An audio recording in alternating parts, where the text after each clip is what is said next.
क्या है आध्यात्म? दर्शन, चिंतन धारा, विद्या या संस्कृति की परंपरागत विरासत। आध्यात्म दर्शन यानी जीवन का शाश्वत सत्य। मानव जीवन से जुड़े शाश्वत सत्यों को जानिए और समझिए उपासक डॉक्टर सोहन राज तातेड़ से हमारे खास कार्यक्रम आत्मविज्ञान में। आत्मविज्ञान यानी सही दृष्टि, सही सोच। भाई और बहनों, मातृशक्ति को नमन। स्टूडियो में आपका हार्दिक स्वागत है, अभिनंदन है, सत्कार है। हम प्रतिदिन आपको आत्मविज्ञान कार्यक्रम के अंतर्गत सही दृष्टि, सही सोच के माध्यम से आपकी जो चिंतन धारा है, आपकी जो रॉन्ग बिलीफ है, उसको सही बिलीफ करने के लिए नए नए एपिसोड्स के माध्यम से आपको प्रेरणा देते हैं, नए विषय रखते हैं, उससे आपकी दृष्टि बदल जावे। जब दृष्टि बदलती है तो सृष्टि बदल जाती है। हमारा उद्देश्य यही है कि आपकी दृष्टि को बदलना, आपकी दृष्टि को सही करना, आपको सम्यक दर्शन देना, आपको राइट विजन देना, यही हमारा मुख्य उद्देश्य, ताकि आप अच्छे इंसान बन करके और इस विश्व के अंदर जो है अच्छी ख्याति प्राप्त करो, अपने परिवार को अच्छा बनाओ, अपने घर को अच्छा बनाओ और आप सुव्यवस्थित तरीके से अपना जीवन यापन करें। तो आज का हमारा बहुत ही सुंदर दार्शनिक विषय है, वह विषय पुरुष और पुरुषार्थ। भाई और बहनों, हम जो है सांख्य संस्कृति की बात करें, सांख्य दर्शन की बात करें, तो वहाँ पुरुष और प्रकृति दो भेद, द्वैत बताया गया है। पुरुष जो है वो शुद्ध भगवान के रूप में है, वह जो है अनंत गुणों का पुंज है और वह निरंजन निराकार है, आकार रहित है और वो आइडियल है, उसके अंदर कोई दोष नहीं है, वह पुरुष कहलाता है। और ये प्रकृति जो है, ये प्रकृति है, माया है। जो प्रकृति हम देख रहे हैं, जो संसार हम देख रहे हैं, संसार को प्रकृति कहा गया है और उसको माया कहा जाता है। माया के अंदर सब कुछ चलता रहता है कि माया के अंदर जो है वो नया जन्म लेता है, मृत्यु होती है, झूठ होता है, कपट होता है और सही भी होता है, बुरा भी होता है। सारा द्वैत चलता था। रात है, दिन है और पशु है, पक्षी है और इस तरीके से नर है, मादा है और ऋतुएं हैं, सर्दी है, गर्मी है, ये द्वैत चलता रहता है। ये सारी माया है। तो क्या होता है कि पुरुष तो एकदम स्वतंत्र है, वो तो शुद्ध है, लेकिन इस प्रकृति का बिंब जब जो पुरुष पर पड़ जाता है तो वो पुरुष अशुद्ध हो जाता है, उसमें अज्ञान आ जाता है और अज्ञान के वशीभूत जो है वह वो पनिशमेंट प्राप्त करता है और जब उस ज्ञान को धो डालता है तो प्रकृति अलग हो जाती है और पुरुष अलग हो जाता है। तो पुनः जो है वह सिद्ध बुद्ध मुक्त की अवस्था में आइडियल कंडीशन में आ जाता है। तो ये दोनों जो है पुरुष और प्रकृति की बात बताई गई है। तो पुरुष जो है वह हमारे आत्मविज्ञान कार्यक्रम में शुद्ध आत्मा को पुरुष कहा गया है और प्रकृति जो है जड़ को प्रकृति कहा गया है। जड़ को कहा गया है, ये प्रकृति है। और ये देखिए कि जड़ और चेतन का ये मिश्रण है। हमारा शरीर जो है, शरीर है वो जड़ है और इसके भीतर विराजमान प्रभु है, वो पुरुष है। वो पुरुष जो है कैसा है, वह शुद्ध आत्मा के रूप में है, वह अनंत ज्ञान वाला है, वह अनंत दर्शन वाला है, वह अनंत शक्ति वाला है, वह अनंत सुख का धाम है और वह अव्याबाध है, यानी उसके कोई बाधा नहीं, वो टंकोत्कीर्ण है। वो शरीर में रहते हुए भी वो जो पानी और तेल घी की तरह कभी मिश्र न होने वाला, वो हमेशा अलग रहता है। शरीर में तो रहता ही है, शरीर इसका पड़ोसी है शुद्ध आत्मा का, लेकिन इसकी हाजिरी रहती है, मात्र पुरुष की हाजिरी रहती है, क्योंकि यह अशरीरी है, ये अक्रिया है, ये ज्ञाता है, ये दृष्टा है, केवल जानने वाला है, केवल देखने वाला है, इसके अतिरिक्त कुछ नहीं है और इसकी हाजिरी के बिना कुछ होता ही नहीं है। अगर शरीर के अंदर आत्मा की हाजिरी नहीं हो तो शरीर जो है मुर्दा हो जाता है। डॉक्टर कह देता है डेड बॉडी, और डेड बॉडी को जलाया जाता है। और देखिए ये जड़ और चेतन के मिलने से एक तीसरी चीज पैदा हुई, वह तीसरी चीज पैदा हुई अहंकार। वह जो है मिश्र चेतन के रूप में अहंकार पैदा हो गया, जिसको प्रतिष्ठित आत्मा कहता है। और वह अहंकार सब कुछ करता है, वह अहंकार अज्ञान है, वो राग द्वेष है, वो क्रोध है, मान है, माया है, लोभ है, एक वेल्डिंग पड़ गई। दोनों के मिश्रण से अशुद्धता आ गई और अशुद्धता से वह जो है वही सब कुछ करने वाला है, वही कर्मों का बंधन करने वाला है और वही कर्मों को छोड़ने वाला है, वही इस स्थूल शरीर को देने वाला है और वही कॉजेज डालता है। और कॉजेज वो राग करता है, कभी द्वेष करता है और कभी लाइक करता है, कभी डिसलाइक करता है और नई नई प्रतिष्ठा करता रहता है, यानी नए नए भाव डालता रहता है, नए नए कॉजेज डालता रहता है। वो चार्जिंग करता है, जैसे आपकी मोबाइल की बैटरी होती है, उस मोबाइल बैटरी को हम चार्जिंग में डालते हैं तो चार्ज होकर के वो 0 से 1%, 2%, 5% होते होते 100% होकर के फुल चार्ज हो जाती है। तो ठीक इस तरीके से हमारा ये राग द्वेष है, प्रतिष्ठित आत्मा है, ये अज्ञान है, ये क्या है कि चार्ज करता रहता है और उस चार्ज से वो जो कॉजेज डालता है, इस कॉजेज को भाव कहते हैं। भाव के लिए कहा गया भाव बिगाड़ोगे तो भाव बिगड़ेगा,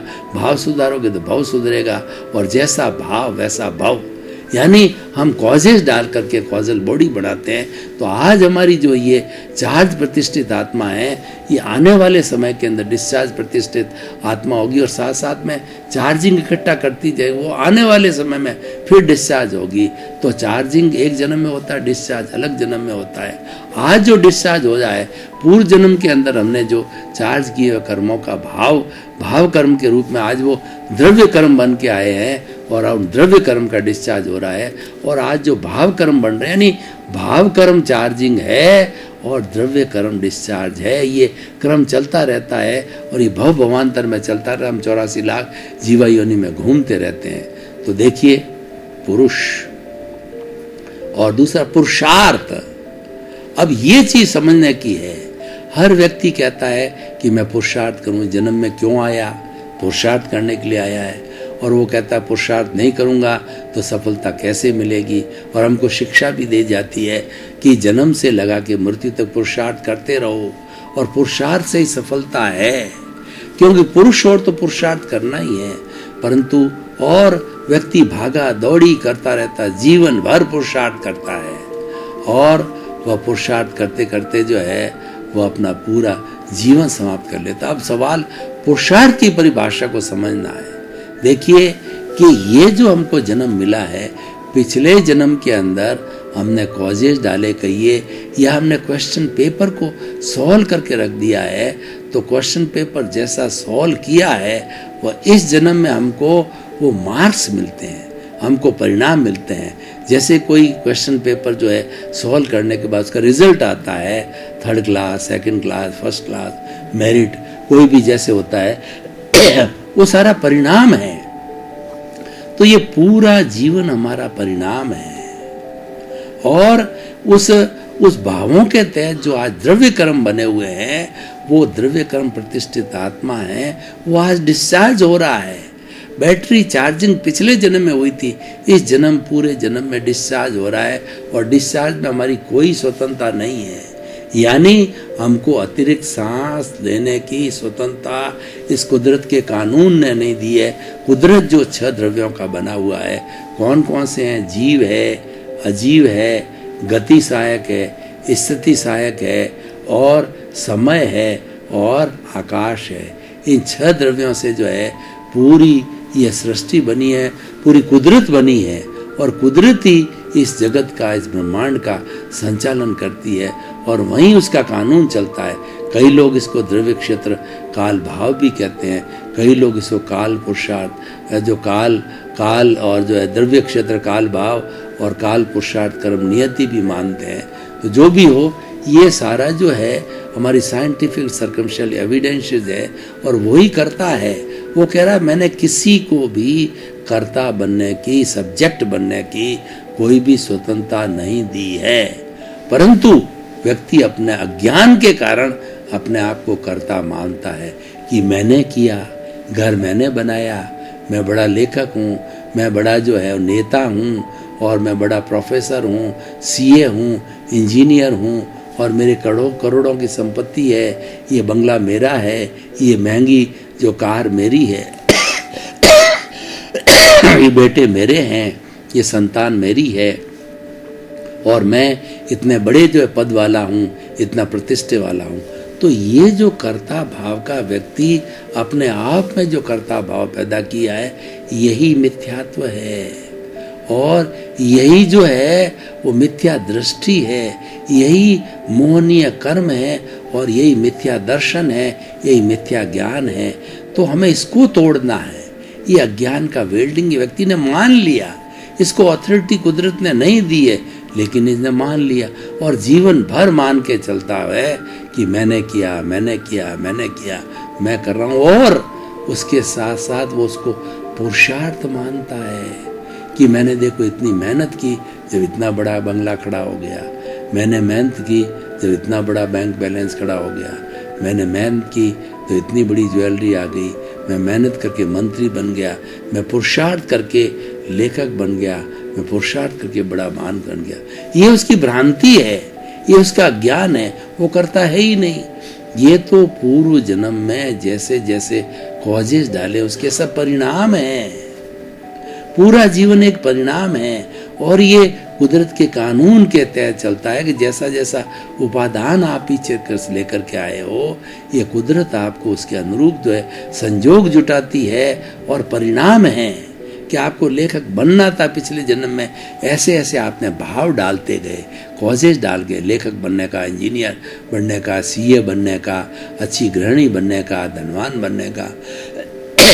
जैसे जैसे भाव डाले उसके परिणाम जो है आज आपके ये चल रहे हैं, और वही आपको मिल रहा है। आपका कोई ये पुरुषार्थ नहीं है। देखिए कितनी बड़ी भ्रांति, इसको पुरुषार्थ मानना ये सबसे बड़ी भ्रांति है। इसको पुरुषार्थ मानना ये सबसे बड़ा अज्ञान है, और इसी को मिटाना है। पुरुषार्थ ये है ही नहीं, आप मान रहे हो, यही आपकी रॉन्ग बिलीफ है, ये आपका मिथ्या दर्शन है, यही मिथ्या ज्ञान है, और यही मोहनीय कर्म है। ये तीनों ही घाती कर्म है, वो आपको टालने हैं, उसको आपको समाप्त करना है।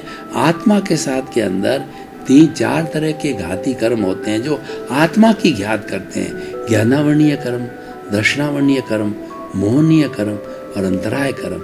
ये 4 पर्दे आत्मा पे पड़े हुए, आत्मा की घात करते हैं, आत्मा का प्रकाश नहीं होते हैं। तो वो यही है, ये कर्ता भाव पैदा होना ही ये तीनों तरह के कर्टेन्स है।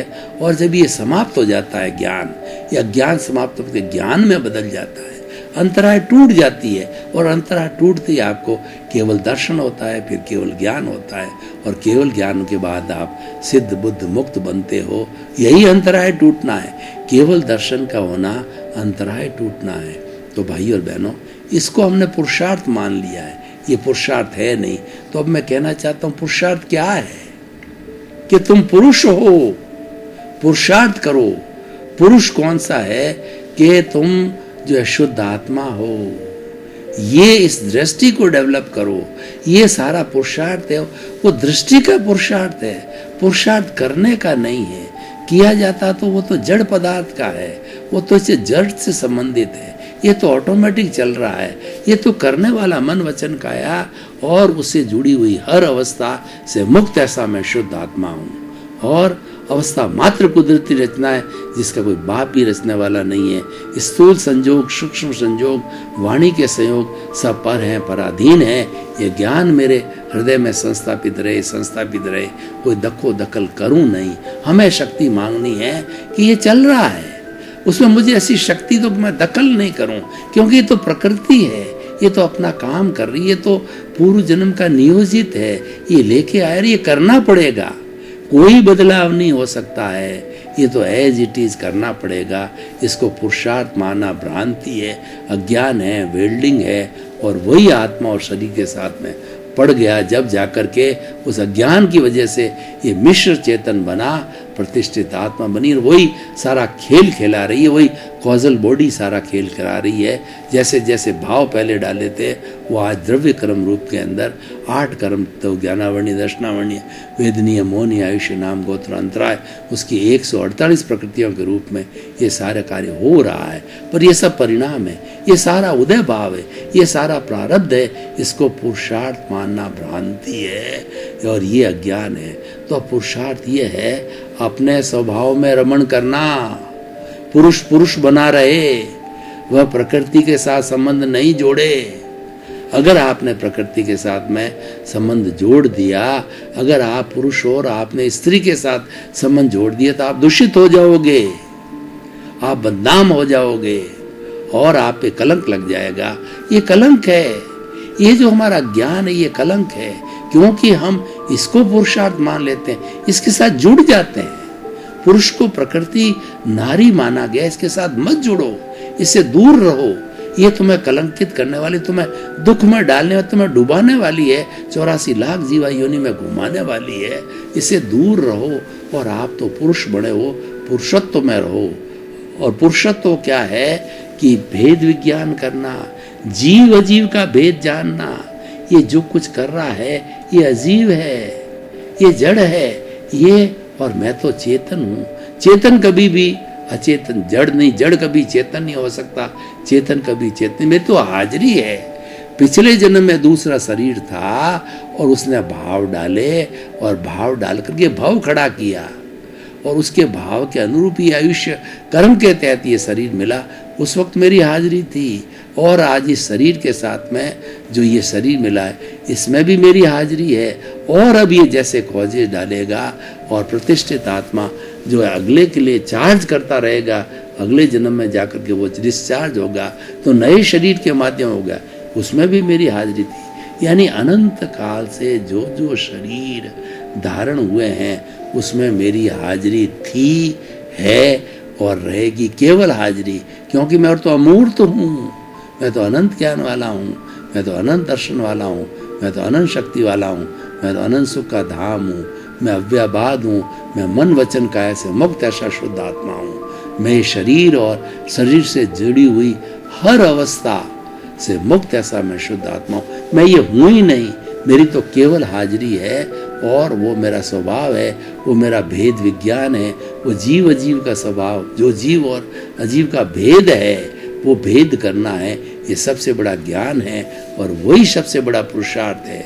ये एक दृष्टि है, इसीलिए पुरुषार्थ को दृष्टि कहा गया है। पुरुषार्थ करने की चीज नहीं है, पुरुषार्थ में तो दृष्टि को ठीक रखना है, भेद विज्ञान की दृष्टि रखनी है, जीव अजीव का भेद जानना है, आत्मा और शरीर को अलग जानना है। और आत्मा चेतन है, शरीर जड़ है और ये करने वाला, ये भुगतने वाला है, ये लेकर के आया है। मैं इससे अलग हूँ, मैं तो जो है वो केवल ज्ञाता हूँ, केवल दृष्टा हूँ, केवल जानने वाला हूँ, मैं देखने वाला हूँ। तो भाई और बहनों, इस तरीके से पुरुष और पुरुषार्थ की बहुत सुंदर व्याख्या है और इसके लिए करना कुछ नहीं है। इसीलिए केवल दृष्टि को बनाए रखना है, अपनी दृष्टि में रखना है कि मैं स्वभाव में रहूं। अगर स्वभाव से मैं विभाव में, जो मैं शरीर के साथ जुड़ता हूँ, शरीर की किसी भी अवस्था से प्रभावित होता हूँ, जो द्रव्य कर्म उदय कर्म है, जो प्रारब्ध से जुड़ता हूँ, तो प्रारब्ध से जुड़ते ही जो है मेरे को राग द्वेष हो जाते हैं, कॉजेज पड़ने लग जाते हैं और वही से जुड़ना ही अज्ञान है। और इसीलिए राग द्वेष को अज्ञान कहा है।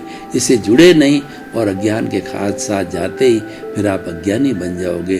तो ज्ञानी बने रहने के लिए आप पुरुषार्थ करो, आप दृष्टि में रखो। जैसी दृष्टि होगी वैसी सृष्टि होगी।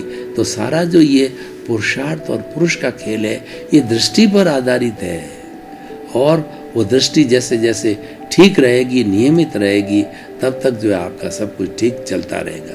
तो भाई और बहनों, इस एपिसोड को थोड़ा निष्कर्ष की भाषा में बात करें कि हम पुरुषार्थ और पुरुष की इतनी बात करते हैं तो उससे हमारे जीवन पर क्या प्रभाव पड़ने वाला है और समाज का इसके ऊपर क्या रिलेवेंस आएगी, क्या उपयोगिता रहेगी। तो देखिए कि व्यक्ति जितने भी जो शरीर संबंधी कार्य है उसमें वो अनैतिक भावों में नहीं जाएगा। वो तो कहेगा मैं ये हूँ ही नहीं और ये तो करने की चीज है ही नहीं है, मुझे तो पुरुषार्थ करना है, आत्मरमण करने में पुरुषार्थ करना है। दोनों को अलग अलग जानने में, खाली जानना ही जो है और देखना ही जो है मेरा कार्य, वही पुरुषार्थ है। तो इस सुंदर व्याख्या से जो है व्यक्ति जो चल रहा है उसके ऊपर संभाव रखेगा।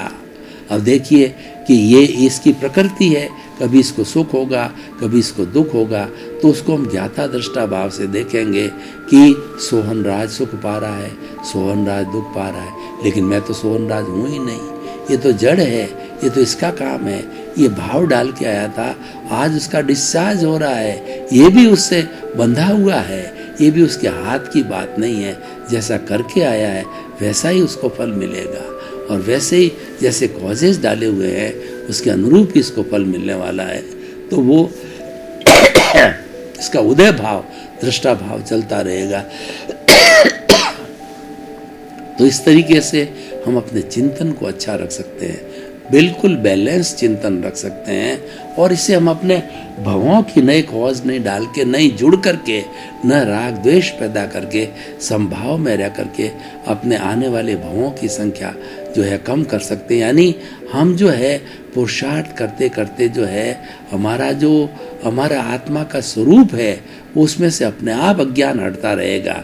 अज्ञान जो सम्यक दर्शन का, जो मिथ्या दर्शन, मिथ्या ज्ञान और मोहनीय कर्म का जो तीनों पर्दे हैं ये हटते रहेंगे, और को हटते हटते उसके बाद में जब अंतराय टूट जाएगी तो हम केवल ज्ञानी बन सकते हैं। सिद्ध बुद्ध भक्त, हमें जागृति में रहना है, जागृति में रहना पुरुषार्थ है, संवर पुरुषार्थ है, संभाव पुरुषार्थ है। संवर पुरुषार्थ कैसे है कि आपको जो है ये प्राप्त मन वचन का ऐसे जगत के किसी भी जीव को किंचित मात्र भी दुख न हो, हे मेरे भीतर विराजमान शुद्ध आत्मा बुझान, मुझे ऐसी शक्ति दो, जागृति दो, मुझे शक्ति दो, जागृति दो कि मेरे द्वारा किसी को कष्ट न हो। तो ऐसी जागृति रखना ये पुरुषार्थ है, ऐसी जागृति रखना जो है ये जो है हमारा संवर है। और संभाव क्या है, इसके साथ जुड़ना नहीं है, जो कुछ चल रहा है इसको चलने दो, उसको देखते रहो, मात्र उसको देखते रहो कि संभाव क्या है कि मेरे जो है जो मेरे द्वारा हे मुझे भीतर विराजमान शुद्ध आत्मा भगवान मुझे ऐसी शक्ति दो कि मैं किसी के प्रति बुरे भाव ना करूं और किसी को दोषी ना देखूं, किसी को दोषित नहीं देखना, क्योंकि दोष किसी का होता ही नहीं है।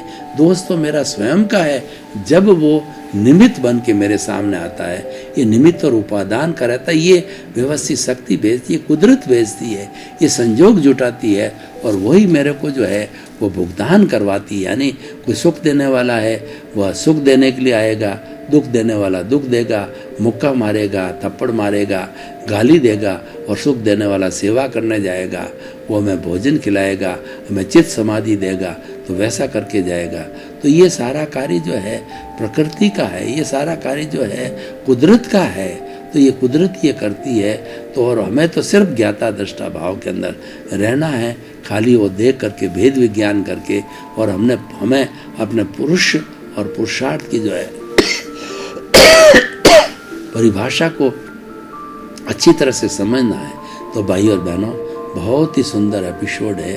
अगर पुरुषार्थ करता रहे तो निश्चित रूप से सिद्ध मुक्त बनने में उसको ज़्यादा समय नहीं लगने वाला है, क्योंकि जो ही हम स्वभाव में रहना चालू कर देते हैं तो ये हमारी जो कॉजल बॉडी है, जो कि जन्म जन्मांतर का हमारी अशुद्धि राग द्वेष है, इकट्ठा होता रहता है, तो वो राग द्वेष की सफाई होती रहती है, उन कॉजेज की सफाई होती रहती है, और उसके साथ साथ में हम जो प्रतिक्रमण भी करते रहते हैं, प्रतिक्रमण एक पुरुषार्थ है, हम इस शरीर से प्रतिक्रमण कराते हैं, अपनी भाव चेतना जो प्रज्ञा है वो आकर के इसको प्रतिक्रमण करवाती है।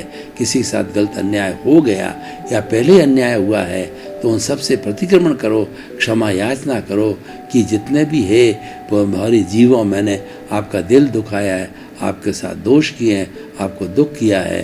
भाई और बहनों, आपका बहुत बहुत धन्यवाद। आप ये हमारा आत्मविज्ञान कार्यक्रम बराबर देख रहे हैं, और देखते रहिए, आपको बड़े बड़े ज्ञान के सूत्र मिलने जाते हैं, आपका ज्ञान हटने वाला है। और जो आपका पर्दा, अज्ञान का पर्दा आपके आत्मा का और शरीर के साथ जुड़ा हुआ है, तो अज्ञान का पर्दा उठते ही शरीर अपनी प्राकृतिक जड़ अवस्था में चला जाएगा, और अपना आत्मा शुद्ध बुद्ध और मुक्त अवस्था में, जो उसकी मोक्ष की अवस्था उसमें चली जाएगी। तो हम ये भेद विज्ञान करके आपको सम्यक दर्शन का करवाते हैं, आपको राजपथ देते हैं, ताकि आपका जीवन अच्छा हो, आनंदमय हो, मंगलमय हो। आपके प्रति बहुत बहुत आत्मविज्ञान में आत्मविज्ञान यानी सही दृष्टि, सही सोच।